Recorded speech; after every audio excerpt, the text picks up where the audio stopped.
Hello guys, welcome to my channel. I hope आप सब अच्छे होंगे। तो आइए शुरू करते हैं माय रूट लेस हस्बैंड का नेक्स्ट पार्ट। प्रीवियस पार्ट में हमने देखा था कि चैंग और मैडम यू लैंड से निकल चुके थे। अब उसके आगे शीन शिफ्ट करके हमें वांग जी का दिखाया जाता है। वांग जी जो कि अभी भी उसी फ्लोर पे बैठा हुआ था। उस हॉल में अब कोई नहीं था। वांग जी जिसकी आंखों से आंसू लगातार बह रहे थे और वो कह रहा था, मैं उसे कैसे नहीं पहचान पाया। वो मेरा प्यार था। मैं क्यों उसे पहचान नहीं पाया। मैंने तुझे अब समझा होता जब तू हर बार चुपचाप रोया करता था, तो आज ये तन्हाई मेरी सजा न होती। मुझे माफ तो नहीं करना, पर इतना तो सोचना, जिस इंसान ने तुझे रुलाया, तेरा दिल दुखाया, आज वो खुद तेरे लिए रो रहा है। उस वक्त तेरी बातों को नजरअंदाज किया, आज वही खामोशी मुझे चुभने लगी है। मैं तो जीत गया हर झगड़े में, पर हार गया प्यार में। पहले तुम रोया करते थे, मैं गुस्सा करता था। आज तुम दूर हो गए हो, मैं खुद से ही लड़ता हूँ। जब तुम साथ थे तब ये एहसास की कदर नहीं की।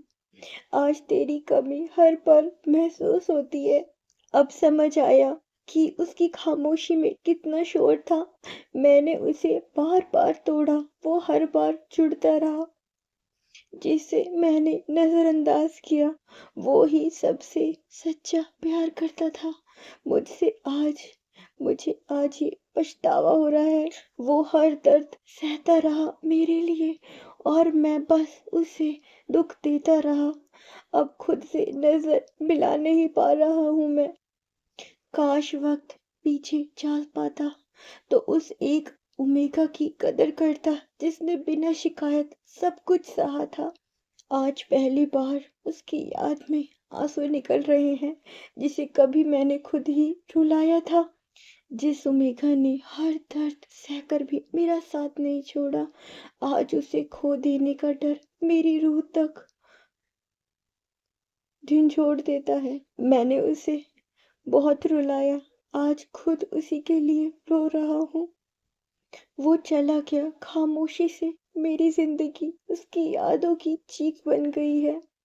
वांग जी जो कि बहुत टूट कर रो रहा था, वो कहता है, विंग मुझे माफ कर दो। मैं इस लायक भी नहीं हूँ कि मैं तुमसे माफी मांग सकूं। मैं बहुत बुरा इंसान हूँ, मैं बहुत बुरा हूँ। मैंने अपनी ओमेगा के साथ कितना बुरा किया।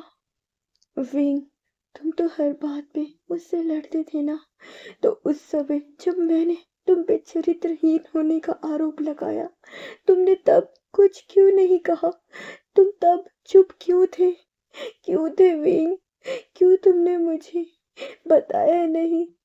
विंग, मैं तो प्यार करता था ना तुमसे, तो फिर क्यों क्यों मैं अपने प्यार को पहचान नहीं पाया। क्यों मैं तुम्हारी खामोशी का दुख जान नहीं पाया। क्यों मैंने एक बार भी तुमसे बात करने की, तुम्हारी बात को समझने की कोशिश नहीं की। विंग, विंग, अच्छा किया तुमने जो तुम मुझे छोड़ के चले गए, क्योंकि मैं तुम्हारे लायक नहीं हूँ। मैं तुम्हारे प्यार के काबिल नहीं हूँ। तुम तुमने बहुत अच्छा किया विंग, तुमने बहुत अच्छा किया।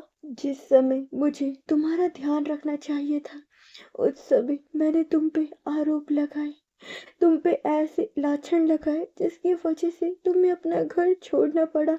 तुम्हें मेरी वजह से दर दर भटकना पड़ा। विंग, तुम्हें महल छोड़ के नहीं जाना चाहिए था विंग। महल को छोड़कर मुझे जाना चाहिए था। मैं इसी लायक हूँ। तुमने मेरी वजह से तुमने मेरी वजह से घर क्यों छोड़ा विंग। वांग जी जो बहुत ज्यादा दुखी होता है और वो रो रहा होता है। सीन शिफ्ट करके हमें विंग का दिखाया जाता है। विंग जो कि बिना रुके चलता जा रहा था। विंग कल रात से चल रहा था। विंग अब क्लैन से बहुत दूर आ चुका था। विंग कहता है, अब मैं थक चुका हूँ। मैं कहाँ जाऊँ। यहाँ पर मुझे कुछ भी समझ नहीं आ रहा है। यहाँ पर कोई क्लैन भी नहीं है। मैं कहाँ जाऊँ। ये रास्ता। विंग जो कि जंगल की ओर चलता जा रहा था। विंग जिसका गला सूख चुका था और विंग कहता है, मुझे मुझे बहुत ज़्यादा प्यास लग रही है। यहाँ यहाँ मुझे पानी कहाँ मिलेगा? यहाँ मुझे पानी कहाँ मिलेगा? और विंग पानी की तलाश में आगे चला जा रहा था। विंग जो कि एक जंगल से गुजर रहा था। विंग जब जंगल में अंदर और घने की ओर जाता है तो वो देखता है कि उसे एक तालाब दिखाई दे रहा था। विंग जिसके चेहरे पे एक बड़ी सी स्माइल आ जाती है। विंग कहता है पानी, और विंग भागकर उस तालाब के पास आता है। विंग पानी लेता है और पीने लग जाता है। विंग जो कि बहुत खुश होता है, उसने 1.5 दिन बाद पानी पिया था।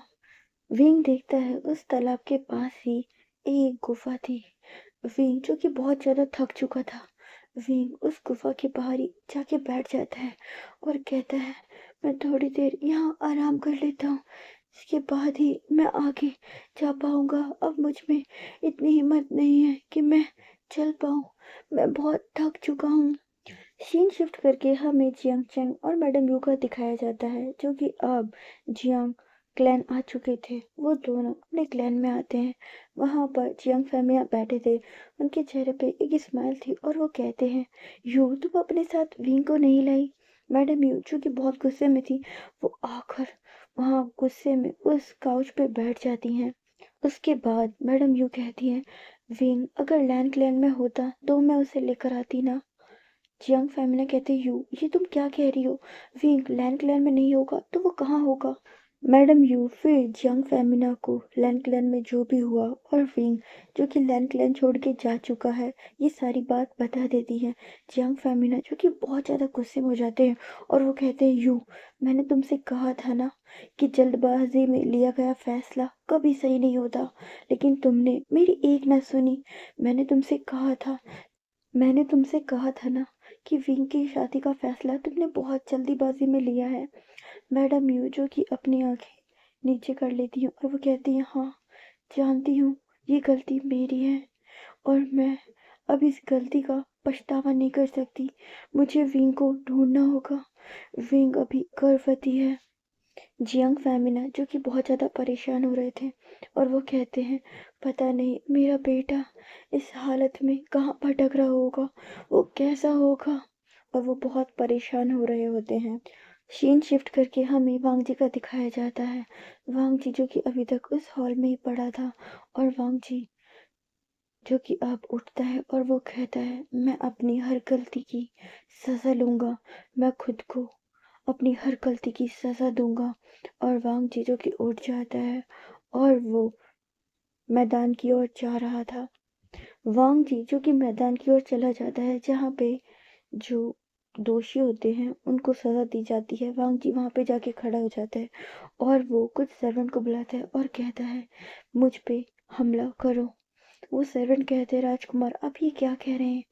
वांगची कहता है, मैं इस समय एक राजकुमार नहीं, सिर्फ एक दोषी हूँ जिसने अपनी ओमेगा के साथ बहुत गलत किया है और मुझे इसकी सजा चाहिए। वांगजी के फोर्स करने पे वो सर्वेंट अब वांगजी के ऊपर चाबुक से हमला कर रहे थे। वांगजी जो कि खड़ा था, वांगजी के दोनों हाथों में जंजीरें बंधी थी और वो वांगजी को मारे जा रहे थे। वांगजी जिसके मुंह से एक भी चीख नहीं निकल रही थी, वो चुपचाप खड़ा था जैसे उससे इन चाबुक की चोट से कोई फर्क ही नहीं पड़ रहा था। वो सर्वेंट लगातार वांग जी को चाबुक से मारते हैं। वांग जी जिसके सफेद कपड़े अब पूरे खून से लाल हो चुके थे, वांग जी की बैक से बहुत ज्यादा ब्लीडिंग हो रही थी। वो सर्वेंट जो कि अब थक चुके थे और वो कहते, राजकुमार हम इससे ज्यादा आपको और नहीं मार सकते। वांग जी कहता है, तुम्हें मारना होगा, जब तक मैं मना ना करूं तुम नहीं रुक सकते और तुम्हें मारना होगा। वो सर्वेंट जो फिर से वांग जी को मारने लग जाते हैं। उन सर्वेंट ने ना जाने कितने चाबुक वांग जी पे चलाए थे। वांग जी जिसके पूरे शरीर से अब खून निकल रहा था, वांग जी के हाथों पे हर जगह निशान थे। वांग जी जो कि बस यही सोच रहा था कि मैंने भी विंग को इन चाबुकों से मारा था। मैंने विंग पे कितने सारे इल्जाम लगाए, उसके साथ कितना बुरा किया, मैं इसी लायक हूँ। वांग जी जो ये सोच रहा था और उसकी आंखों से आंसू बह जाते हैं। वांग जी जो कि अब खड़ा भी नहीं हो पा रहा था, उसका सारा शरीर जो कि लटक चुका था। उसके पैरों में इतना ज़्यादा दर्द हो रहा था। वांग जीजो की वहीं पे फ्लोर पे गिर जाता है और वो सारे सर्वेंट को कहता है, तुम सब यहाँ से चले जाओ। वांग जीजो की वहाँ पे पड़ा हुआ था। ये बात जब सिचैन को पता चलती तो सिचैन दौड़ कर आते और वो कहते, वांग जी, ये तुमने क्या किया वांग जी। शिचैन चाहे वांग जी से कितना भी गुस्सा हो, लेकिन वो वांग जी से बहुत ज़्यादा प्यार करते थे। वो खुद को रोक नहीं पाए और वो वांग जी के पास आते हैं और वो कहते, वांग जी ये तुमने क्या किया। वांग जी जो कि रो रहा था और वो कहता है, भाई मैं इसलिए लायक हूँ, मैं यही डिजर्व करता हूँ। मैंने विंग के साथ जो किया है उसके लिए ये सजा कुछ भी नहीं है, कुछ भी नहीं है भाई। शिचैन जो बस वांग जी को ही देख रहे थे, उनकी आंख से भी आंसू बह रहे थे और वो कहते, वांग जी मुझे पता है तुमने जो विंग के साथ किया वो बहुत गलत था, पर ये जो तुम अभी कर रहे हो ये भी गलत है वांग जी, ये भी गलत है। शिचैन जो वांग जी को उठाते हैं और वो उसके रूम में उसे लेकर आते हैं। अब रात हो चुकी थी। शिचैन जो कि वांग जी के रोब्स हटाते हैं और उसकी चोटों को देखते हैं। शिचैन जो कि खुद को रोक नहीं पाते और वो वहीं पे रोने लग जाते हैं और कहते हैं, वांग जी तुमने अपना क्या हाल कर लिया है। शिचैन कहते हैं, वांग जी तुम अगर ऐसे ही करोगे तो विंग का क्या होगा। वांग जी जब शिचैन के मुंह से विंग की बात सुनता है तो उसको फिर से रोना आ जाता है और वो कहते हैं, भाई ये सब मेरी वजह से ही हो रहा है। इन सब ये जो हो रहा है इन सब की वजह मैं हूँ, ये मेरी वजह से ही हो रहा है। सिचैन कहते हैं, हाँ वांग जी ये सब तुम्हारी वजह से ही हो रहा है और तुम्हें तुम्हें ही इसे ठीक करना होगा, तुम्हें ही सब कुछ सुधारना होगा। वांग जी तुम्हें विंग को ढूंढना होगा।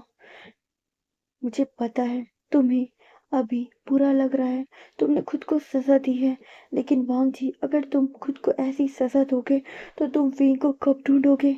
मैं तुम्हें मना नहीं कर रहा, तुम सजा ले सकते हो, तुमने गलती की है, लेकिन उससे पहले तुम्हें विंग को ढूंढना होगा, तुम्हें विंग को ढूंढना होगा। विंग अभी पता नहीं किस हालत में होगा। सीन शिफ्ट करके हमें मैडम लैन का दिखाया जाता है जो कि वांग जी के कमरे के बाहर ही खड़ी थी। उन्होंने अपने मुंह पर हाथ रख लिया था और वो रो रही थी।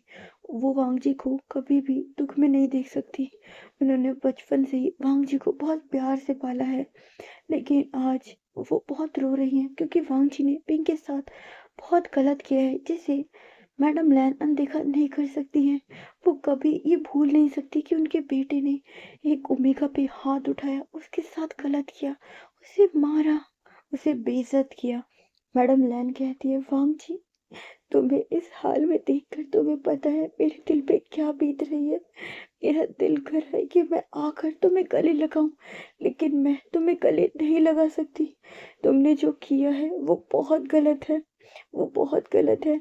मैं उसे अनदेखा नहीं कर सकती। मैं तुमसे बहुत प्यार करती हूँ, मैं विंग से भी बहुत प्यार करती हूँ, और तुमने ये जो विंग के साथ किया है इसके बाद मैं खुद से नजरें नहीं मिला पा रही हूँ कि क्या मैंने अपने बेटे की परवरिश ऐसे की थी। और वो बहुत रो रही होती हैं। उसके बाद मैडम लैन जो कि वहां से चली जाती हैं। शिचैन मैडम लैन को जाता हुआ देख लेते हैं, लेकिन वो ये बात वांग जी को नहीं बताते हैं। शिचैन जो अब वांग जी की चोट पे मलहम लगा रहे होते हैं। वांग जी कहते हैं, भाई आप इस दवा को मेरी चोट पे मत लगाइए, मुझे इन दर्द का कोई एहसास नहीं हो रहा। मैंने जो फी को दर्द दिया है उसके मुकाबले ये दर्द कुछ भी नहीं है। शिचैन जो वांग जी की तरफ ही देख रहे थे और वो उस चोट पर मलहम लगाते हैं और कहते हैं, वांग जी मैं जानता हूँ तुम्हें इस चोट का अभी एहसास नहीं हो रहा, लेकिन तुम्हें विंग की चोट का एहसास हो रहा है। तुम्हें ये एहसास होना भी चाहिए कि तुमने क्या किया है। तुम्हें अपने आप को सजा देनी है तुम दो, लेकिन उससे पहले तुम्हें विंग को ढूंढना होगा। तुमने सोचा है विंग इस समय कहाँ होगा, क्या कर रहा होगा। बोलो वांग जी। वांग जी कहते हैं, भाई भाई, और वो कह के रो रहा होता है। सिचैन कहते हैं, ये रोने का समय नहीं है, तुमने जो गलती की है तुम्हें उसकी सजा मिलेगी वांग जी, और लेकिन उससे पहले तुम्हें विंग को ढूंढना होगा। विंग इस समय गर्भवती है। वांग जी कहता है, हाँ भाई मैं विंग को कहीं से भी ढूंढ के लाऊंगा। मैं विंग को वापस इस क्लैन में लाऊंगा। विंग अगर चाहे तो मुझसे कभी बात ना करे, मुझे कभी माफ ना करे, बस वो मेरे सामने रहे। ये कहकर वांग जी जो कि बहुत रो रहा होता है, शिचैन कहते हाँ, तुम्हें विंग को यहाँ लाना ही होगा, ये विंग का घर है। सीन शिफ्ट करके हमें विंग का दिखाया जाता है। विंग जो कि उस गुफा के बाहर ही बैठा था। विंग देखता है उस गुफा में कितना अंधेरा था। विंग जो कि अपने बेली पे हाथ रखता है और विंग जो कि यही सब सोच रहा था कि एक दिन में उसकी दुनिया बदल गई, उसका सब कुछ खो गया, उसने जो ठीक से पाया भी नहीं था वो भी खो गया। विंग जो कि अपनी बेली पे हाथ रखता है और कहता है, बेबी आज से तुम्हारे लिए तुम्हारी माँ है और मेरे लिए बस तुम, और हमारा इस दुनिया में कोई नहीं है, हम दोनों ही एक दूसरे की दुनिया है। विंग जिसकी आंखों में आंसू आ जाते हैं और विंग रो रहा था। विंग कहता है हस्बैंड ने मुझ पे एक एक बार भी भरोसा नहीं किया, उन्होंने उन्होंने तुम पे शक किया, लेकिन अब मैं आजाद हूँ। अब कोई नहीं है जो तुम्हें नाजायज कहे, तुम्हें कुछ भी कहे। तुम्हारे पास तुम्हारी माँ है जो तुम्हें बहुत ज्यादा प्यार करेगी, तुम्हें सारी खुशी देगी, तुम्हें कभी अकेला नहीं छोड़ेगी। विंग जो कि ये सोचते सोचते और रोते रोते सो जाता है। सीन शिफ्ट करके हमें नेक्स्ट डे मॉर्निंग का दिखाया जाता है। जियांग चेंग जो कि तैयार हो रहा था, मैडम लैन भी वहां आती है और कहती है चेंग तुम तैयार हो गए। चेंग कहते हैं जी माँ, मैं बस निकल रहा हूँ। चैंग जो जियांग क्लैन से निकल जाता है और वो भाग रहा था, और वो भागते हुए एक पेड़ के पास जाता है और वहां पे रुक जाता है। वैन क्वीन जो कि वहां पे भागती हुई आ रही थी और वो कहती है चैंग तुमने मुझे इतनी सुबह क्यों बुलाया। वैन क्वीन देखती है कि चैंग जिसके चेहरे पे एक उदासी थी और वो चुप था। चैंग जो कि हमेशा वैन क्वीन से मिलने जब भी आता था तो उसके चेहरे पे एक बड़ी सी स्माइल होती थी, लेकिन आज उसके चेहरे पे एक अजीब सा दुख है। वैन क्वीन जो चैंग के पास आती है और चैंग के चिक्स पे अपने हाथ रखती है और कहती है चैंग क्या हुआ, तुम इतने उदास क्यों हो। चैंग जो अचानक ही वैन क्वीन को हक करता है और बहुत टाइट हक करता है। वैन क्वीन कहती है चैंग क्या हुआ, क्या हुआ। चैंग जो कि रोने लग जाता है और कहता है वैन क्वीन तुम्हें पता है कल क्या हुआ, कल क्या हुआ। वैन क्वीन जो चैंग को खुद से दूर करती है और वो देखती है चैंग की आंखों में इतने सारे आंसू थे। वो कहती है चैंग तुम्हें क्या हुआ, तुम रोने क्यों लगे, और कल तो तुम विंग से मिलने गए थे और उसे हमारी शादी का निमंत्रण देने गए थे ना, और तुम तो विंग को अपने साथ लाने वाले थे ना। चैंग चैंग जब फिर से विंग का नाम सुनता है तो उसकी आंखों में और आंसू आ जाते हैं और वो कहता है वैन क्वीन तुम्हें पता है लैंड क्लैन में क्या हुआ। वैन क्वीन कहती नहीं, बताओ चैंग क्या हुआ। चैंग जो फिर लैंड क्लैन में जो भी हुआ विंग के साथ, और विंग लैंड क्लैन छोड़ के जा चुका है, वो सारी बातें वैन क्वीन को बता देता है। वैन क्वीन जो बस चैंग की तरफ ही देख रही थी और वो कहती क्या विंग ने लैंड क्लैन छोड़ दिया। चैंग कहते हैं हाँ। वैन क्वीन कहती है तो विंग अब इस समय कहाँ है। चैंग कहता है मुझे नहीं पता, मैं तुम्हें यहाँ यही बताने आया था कि मैं विंग को ढूंढने जा रहा हूँ, और मैं तुमसे एक बात और कहना चाहता हूँ। वैन क्वीन कहती है हाँ चैंग कहो। चैंग कहता है वैन क्वीन मैंने खुद से ये वादा किया है, जब तक विंग नहीं मिल जाता मैं शादी नहीं करूँगा। क्या तुम मेरा विंग के मिलने तक इंतजार कर सकती हो। वैन क्वीन कहती है चैंग तुम ये क्या कह रहे हो, तुम्हें इसके लिए मुझसे पूछने की जरूरत नहीं है। मैं तुम्हारा कुछ दिन क्या पूरी जिंदगी तुम्हारा इंतजार कर सकती हूँ। चैंग जब वैन क्वीन की बात सुनता है तो वो उसे हक कर लेता है और वो कहता है हाँ बस कुछ ही दिन, मैं जल्दी विंग को ढूंढ लूंगा, मैं जल्दी विंग को ढूंढ लूंगा। वैन क्वीन कहती है हाँ विंग जल्दी तुम्हें मिल जाएगा। वैन क्वीन चैंग को देखती है और कहती है चैंग क्या सच में हर अल्फा ऐसे ही होते हैं जो अपनी ओमेगाओं पे शक करते हैं। चैंग कहते हैं नहीं, हर अल्फा ऐसे नहीं होते हैं, लेकिन वो नकचढ़ा राजकुमार, वो बिल्कुल ऐसा था। उसने मेरे भाई पे शक किया, उसने मेरे भाई के साथ बहुत कुछ किया। विंग ने मुझे कभी कुछ नहीं बताया। अगर विंग शुरू में ही मुझे बता देता तो मैं विंग को कभी भी वापस उस ग्लैंड जाने नहीं देता। वैन क्वीन कहती है, विंग विंग हमेशा से दूसरे के बारे में सोचता था। विंग ने कभी अपने बारे में नहीं सोचा और विंग को इसकी ही सजा मिल रही है। चैन, मैं तुमसे एक बात कहना चाहती हूँ। हर ओमेगा को मजबूत होना चाहिए, उसे अपने लिए आवाज उठानी चाहिए। अगर विंग ने शुरू में ही अपने लिए आवाज उठाई होती तो शायद कभी भी वांग जी की हिम्मत इतनी नहीं होती कि वो विंग के साथ ये सब करते। चैंग कहता है, हाँ वैन क्वीन, तुम बिल्कुल ठीक कह रही हो। और चैंग कहता है, वैन क्वीन अब मुझे निकलना होगा, मुझे विंग को ढूंढना है। वैन क्वीन कहती है, हाँ चैंग जाओ, मैं तुम्हारा इंतजार करूंगी और मैं प्रार्थना करूंगी कि विंग तुम्हें जल्दी ही मिल जाए। चैंग कहता है, शुक्रिया, और उसके बाद वो निकल जाता है। वैन क्वीन जो चैंग को ही देख रही थी। सीन शिफ्ट करके हमें वांग जी का दिखाया जाता है। वांग जी जो कि बहुत ज्यादा जख्मी था, लेकिन वांग जी जो कि उठता है और वो अपने रूप पहनता है। वहां पे शिचैन आते हैं और मेंग्याओ आता है, लेकिन वो वांग जी से बिल्कुल भी बात नहीं करता और वांग जी की तरफ देख भी नहीं रहता। शिचैन आते हैं और कहते हैं, वांग जी क्या तुम अब तैयार हो? वांग जी कहते हैं, जी भाई मैं अब तैयार हूँ, मैं जा रहा हूँ विंग को ढूंढने। शिचैन कहते हैं, ठीक है, मैं भी तुम्हारे साथ चलता हूँ। वांग जी कहते हैं, नहीं भाई, इस समय शाओ जी को आपकी जरूरत कभी भी पड़ सकती है, आप यहीं पे रहिए, मैं अकेला ही विंग को ढूंढ लूंगा। मिंग जो कि वांग जी के पास आता है और कहता है, मेरे भाई को सही सलामत वापस लेकर आना, तुम्हारी वजह से मेरा भाई मुझसे दूर हुआ है वांग जी। वांग जी जो कि अपनी नजरें झुका लेता है और उसके बाद वो अपने रूम से निकल जाता है। जब वो बाहर जाता है तो देखता है वहां पे मैडम लैन खड़ी थी, लेकिन वो वांग जी की तरफ एक बार भी नहीं देखती हैं। वांग जी जो कि उनसे बात करने की कोशिश करते हैं, लेकिन मैडम लैन वांग जी को फुल्ली इग्नोर करती हैं। वांग जी जो कि अब निकल जाता है। मैडम लैन जो कि अब वांग जी को जाता हुआ देख रही थी और वो कहती है, विंग तुम्हें जल्दी मिल जाए। वांग जी जो कि विंग को लैंड के आसपास के एरिया में ही ढूंढ रहा था। वांग जी सोचता है विंग अकेला है और शायद विंग के पास अभी कुछ मुद्रा भी नहीं होगी, तो विंग जहाँ गया होगा वो पैदल ही गया होगा। वांग जी जो कि लैंड के आसपास के सारे इलाकों में छानबीन कर रहा था, वो विंग को ढूंढ रहा था।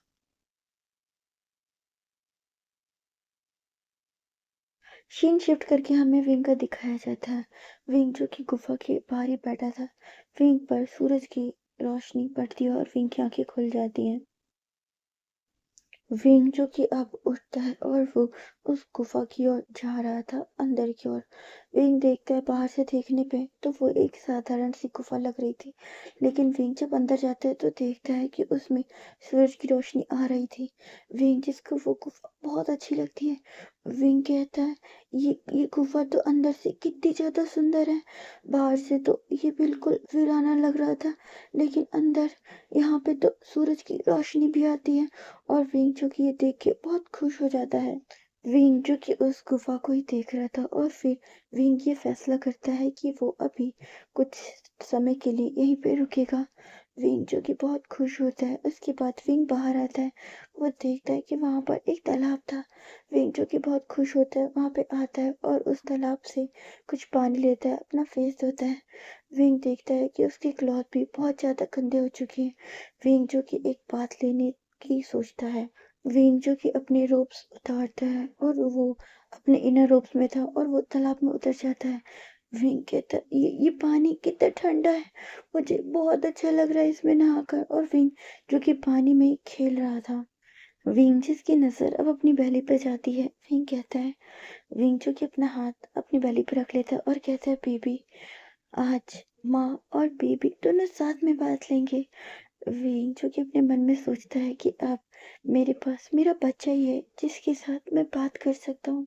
और विंग जो कि खुश हो जाता है और फिर वो अपने ऊपर पानी फेंक रहा था और पानी को बहुत एंजॉय कराते हैं। विंग जो कि अब तालाब से बाहर आ जाता है और विंग अपने रूप्स पहन लेता है और विंग दोबारा से उस गुफा में आता है। वो देखता है कि इस गुफा में सूरज की रोशनी तो आती है लेकिन इसमें बहुत ज़्यादा गंदगी है।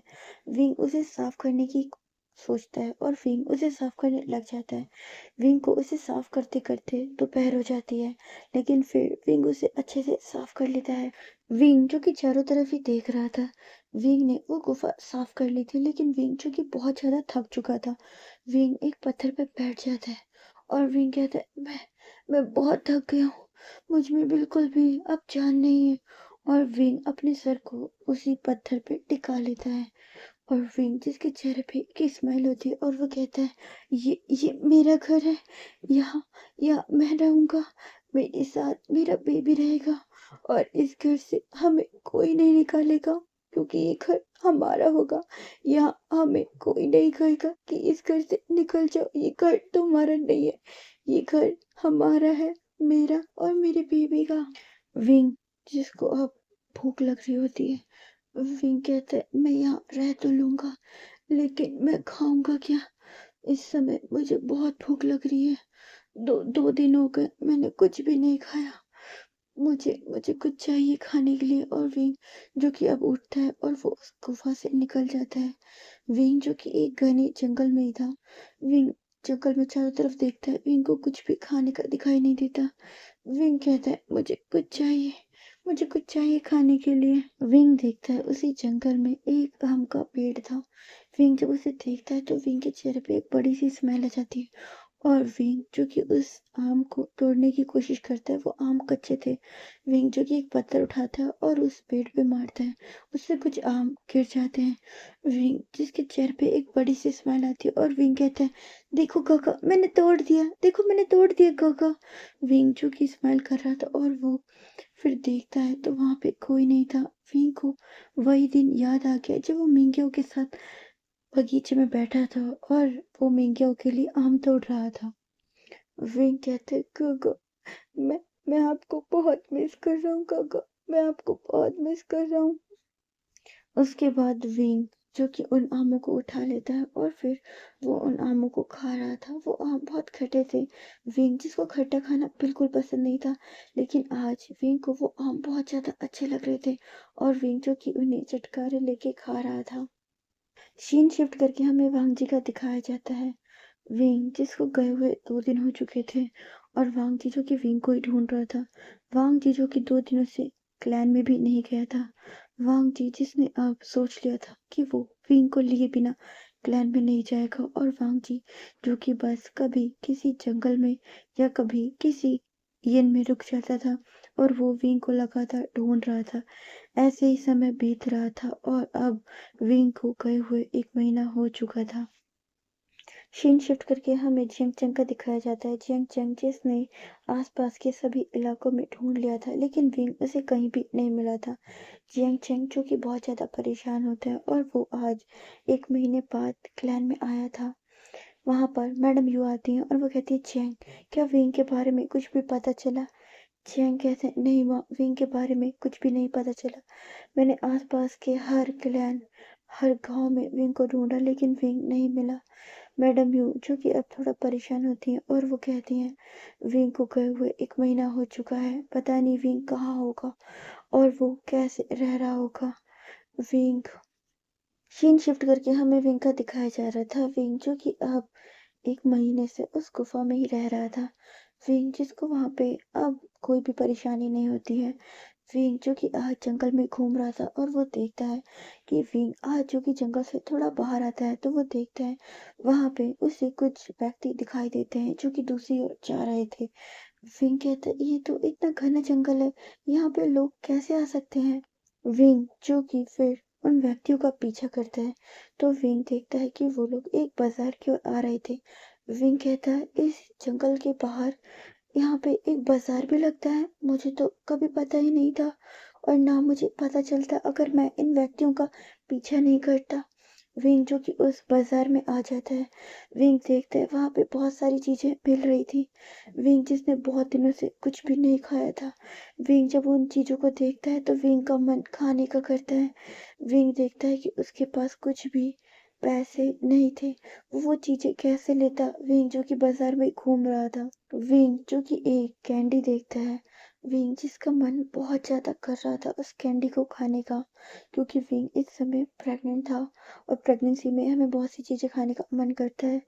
विंग देखता है कि वो उसे कैसे ले। विंग जो कि वहाँ पे जाता है और विंग को समझ नहीं आ रहा होता कि वो उस दुकानदार से वो कैंडी कैसे ले। विंग जो कि वहीं पे खड़ा होता है, वो दुकानदार कहता है कि आपको ये चाहिए? विंग कहता है हाँ, और वो दुकानदार विंग को वो कैंडी दे देता है। विंग जो कि वो कैंडी खा लेता है और विंग जब वो खाता है तो विंग के चेहरे पे एक बहुत बड़ी स्माइल होती है। उसके बाद दुकानदार जो विंग से पैसे माँगता है, विंग जो कि बस उसकी तरफ देख रहा था और विंग कहता है मेरे पास पैसे नहीं है। वो दुकानदार कहता है जब तुम्हारे पास पैसे नहीं थे तो तुमने ये चीज़ कैसे ली? विंग जो कि बस उसे देख रहा था। वो दुकानदार कहता है आपके पास जब पैसे नहीं थे तो आपको ये चीज़ नहीं लेनी चाहिए थी। विंग जो कि बस उसे घूर रहा था और विंग कहता है "म- मैं मैं आपको पैसे दे दूंगा। दुकानदार जो विंग को ऊपर से नीचे देख रहा था, क्योंकि विंग ने इस समय शाही पोशाक पहन रखी थी। वो दुकानदार जो विंग को देखता है और कहता है तुम्हें देखकर तो नहीं लगता कि तुम किसी छोटे मोटे क्लैन की ओमेगा हो। तुम्हें देखकर तो ऐसा लगता है कि तुम किसी बड़े क्लैन की ओमेगा हो। और विंग जो कि बस अपनी निगाहें इधर उधर कर रहा था, वो नहीं बताना चाहता था कि वो किस क्लैन से था।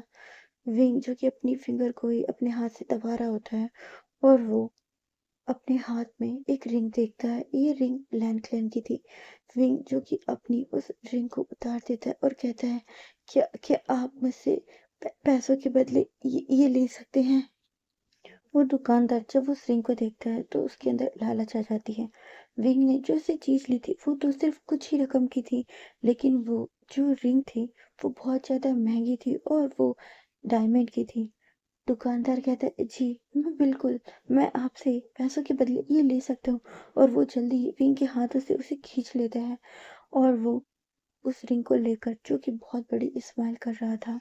उसके बाद वो दुकानदार विंग को कुछ और कैंडी देता है। विंग जो कि बहुत खुश हो जाता है और वो उन कैंडी को खा रहा था और उसे लेकर बाजार में घूम रहा था।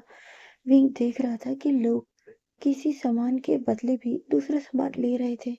विंग जो कि अपने मन में सोच रहा था काश मेरे पास भी कुछ होता तो उसके बदले मैं भी अपनी पसंद की चीज ले पाता। विंग जो कि यही सोच रहा था। विंग देखता है कि अब रात हो रही थी। विंग जो कि अब जंगल की ओर आ रहा था। विंग जो कि इतने अंधेरे में भी इतने आराम से चल रहा था और विंग वापस अपनी गुफा में आ जाता है और वहीं पे लेट जाता है। हेलो गाइस, आई होप आपको ये स्टोरी अच्छी लगी होगी। प्लीज़ अगर आपको ये स्टोरी अच्छी लग रही है तो प्लीज़ एक लाइक और एक कमेंट ज़रूर कर दीजिए, जिससे मुझे पता चले कि आपको ये स्टोरी अच्छी लग रही है। एंड आपका जो एक लाइक है वो मेरे लिए बहुत इंपॉर्टेंट है। प्लीज़ आप लाइक और एक कमेंट ज़रूर करें। Thanks for watching.